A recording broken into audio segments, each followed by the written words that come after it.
jobless, is a pastor, plays video games at home, doesn't know how to cook or clean, and you work 9 to 5, 2 full-time jobs, and you're pregnant and you're carrying the weight throughout the house. What is you gaining from this? You're trapped. Hi guys, welcome back to my channel. Welcome to a new video. If you're new here, be sure to subscribe, and if you enjoy this video, be sure to give it a thumbs up. So in today's video, another TikTok drama that I'm actually very late to is this lady on the screen that you see right now. Her name is Sarah Kim. She's an influencer. She has like a lot of followers on TikTok.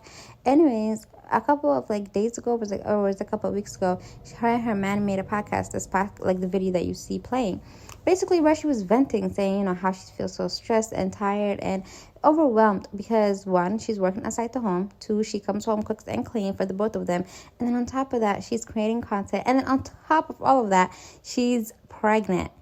He has no job. He's at home all day. He can't even cook and clean if she's outside working. And she's coming home, cooking and cleaning, going to work, creating content, doing all of these things, and he's on the game all day long doing absolutely nothing. Apparently he's a pastor, but clearly he's not pastoring that much. But anyways, and people were upset for her. They're like, why are you dealing with all of this? You guys remember Morgan Bailey, the lady that got pregnant by a random man in Atlanta with 8 different kids and 29 different children? Yeah, and then the whole ordeal of her going back and forth with that man. I feel like this is just another Morgan Bailey, because I feel like these women are grown. I always feel bad for women, obviously. There is nobody that will feel sad for a woman more than me. But at the end of the day, as a grown woman, what would, what's so enticing about being with a man who does absolutely nothing? But then it seems like you're so far behind. Like you don't know or not concerned with, or you won't address the baby, you won't talk about the baby, you didn't necessarily ask me how are you feeling I needed you to ask me 5 times a day or something. First night, probably. The very first night. Oh, good God. Well, the first whole day I'm just setting it up. Right. And our apartment's not even fully furnished. We don't have a couch outside. We have a mattress in the room, no bed frame. And I'm a very light sleeper. And so around 1 a.m. came around, which is probably around the time I was going to sleep. I tried to go to bed, and Andrew's still playing. I don't know when he started playing, probably 10 p.m. or something. Sorry, it's 3 hours in playing. And I was like, you know what? I'm a chill wife. I'm gonna let my man play. He just got back in our first week. I'm gonna let my man play. I'm trying to sleep. Screen's obviously bright and blinking. Bad idea to put the computer inside our bedroom. Yeah. Keyboard clacking. Not keyboard, mouse clicking. Mouse clicking. And so I'm doing my best to sleep. And it's not just the noise and the light. It's kind of my rage. I didn't know that was growing inside of me. I was like, wait, he's a grown man. He would know when's a reasonable time to stop playing. Maybe 3 hours is normal, but he just got the computer. He could play for another hour or 2. 5 hours, yeah, that's a good binge. And so I figured around 3 a.m. he might come to bed. But the rage grew as he just wouldn't stop. And I was like, now I'm upset about not being able to sleep. I'm upset about my reality being shaken at the fact that I've married a gamer dude. I was like, oh, there's no reverse. I just married the guy. And so I go to the living room, and I'm trying to look for a place to sleep so I can at least sleep. I get woken up by Andrew, and I don't know what time it is. I'm disoriented. He goes, my love, how long were you out here for? And I open my eyes, and the sun is out. This man is 1, awake.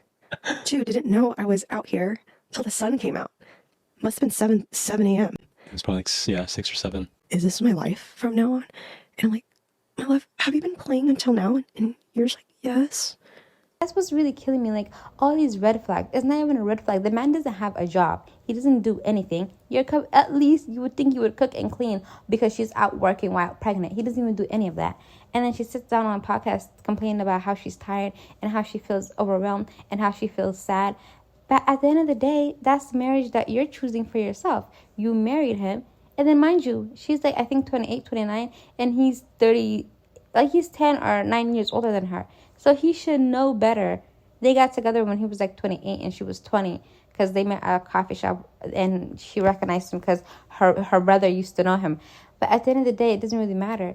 People are concerned for this TikToker since she stopped posting a week ago after her husband went viral for doing nothing. So this TikToker's husband has been all over TikTok recently, all because his wife Sarah called him out on a podcast explaining how she has to be the provider of the household since her husband has quit his job as a pastor. Meanwhile, she still manages to work a 9 to 5, be an influencer, and take care of the house. And according to Sarah, her husband is a stay-at-home man, which has made people really upset considering she's now pregnant and he's not helping her at all. However, ever since she announced her pregnancy a week ago, people have become really concerned, saying her husband trapped her into this marriage since they're now having a kid kid, and he's become an absolute joke in all of our comment sections. But what's even more concerning to people now is that Sarah hasn't uploaded ever since her husband started getting backlash, making many people ask if she's okay, since according to many of Sarah's fans, her husband is giving them a bad vibe, and he even talked bad about Sarah in front of a whole audience before this whole drama. Meanwhile, she's the sole provider for him, her, and soon the kid that they're about to have.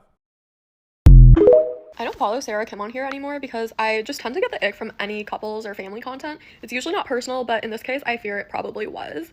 But I used to really enjoy her videos of her mom cooking different Korean dishes, so I followed her during that era. And I'm just catching myself up on all the drama, and that man hates her. There is not a single ounce of him that feels any sort of resemblance of respect towards his wife. It's so embarrassing and just really sad, honestly, to watch.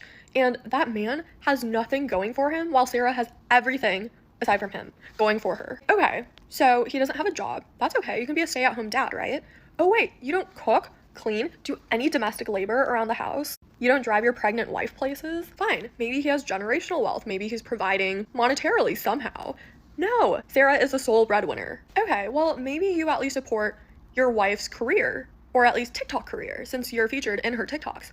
No, from the very few TikToks I subjected myself to watching, he stares at her with contempt when she's filming them. Like, do you understand this is one of her jobs? Do you understand that she's doing this for you? Okay, so maybe he has a good personality, right? Maybe he worships the ground that she walks on, you know, as he should. Also, no, I watched his really cringy sermon, if you can even call it that, and he refers to Sarah, his wife, as this person inside my house. Excuse you, it's her house, not your house. Your house with what money? It's just so distasteful and disrespectful. But people can always grow and aim to do better, right? It doesn't even seem like he's doing that. The dude just plays video games all night long, keeping his pregnant wife up, mind you. Like, at a certain point, I feel like you need to drop the PS5 controller and pick up Duolingo, because guess what? Oh right, you also can't speak Korean. I feel like there's no way in hell that Sarah will ever see this, but in case she ever does, divorce, babes, divorce. And I read a comment saying that she's basically a single mom. No, not really. It's actually worse than that, because she now has to care for her husband and the baby. I feel like part of this has to do with the indoctrination that we receive as women, just growing up, that the ultimate dream is to become married, be a good wife, be a good mother, have kids, live in a big house, da-da-da-da-da. And it allows women to settle so poorly, settle for much less than what they deserve, because they think in their minds, oh, well, at least I'm married, at least I have a family, at least I have a ring on my finger. Babes, at what cost? That man will never fulfill you, Sarah. Know that. But then another part of it is definitely the whole religious aspect, and I'm pretty sure that they're quite religious, quite Christian, and I know divorce is a little taboo, kind of frowned upon, but I promise you nothing is worth giving up parts of yourself to this man who will give you nothing back. It's clear that she's already built up well-deserved resentment towards him, and this will only get worse. He has no intent to change, and why would he if you've been putting up with his behavior this far? Honestly, all that goes through my mind is the lyric, "Don't save her, she don't want to be saved." But I really do hope that she does some soul searching. Last week to unplug because my top priority is to protect the peace and the health of my family, but I'm aware of the situation, and I know that many of you come from a place of care, and so just wanted to take the opportunity to clarify some things. Andrew and I, from the very beginning, we have committed to being there for each other and supporting each other through anything and everything. And so even in the beginning of our marriage, I've had long periods of time where I didn't have a job, whether that was because I had quit a job or been impacted by mass layoffs, and Andrew was the one who had fully supported us through that. And so in the season where Andrew's in between jobs, I am more than happy to stand by him. And even through this transition, he did everything that he could to make sure that we're taken care of, whether that's from picking up part-time jobs, freelance gigs, helping me with all the back end of my social media platforms, and along with finishing his master's. And right now he's working a full-time job that he very much loves, which I love for him. And it's already come with so many blessings. And the biggest one being us being able to move into this house where we get to start our new family. About the joke that he told before starting his sermon. And publicly humiliated her, calling her cruel and terrible in front of thousands of people online. So some of you have had the honor of seeing me humiliate myself on the internet, right? If you've seen any of my wife's videos, and she enjoys this process of pointing it out, and it can be difficult. It's cruel, right? What kind of cruel person does this? And I want everyone to know that we have so much care and respect for one another, and especially because we both have public facing platforms. For me, it'd be online, and then for him, it's the church. We have a system that we set in place quite some time ago where we will always run things by each other, especially if we're going to be talking about each other or showing each other.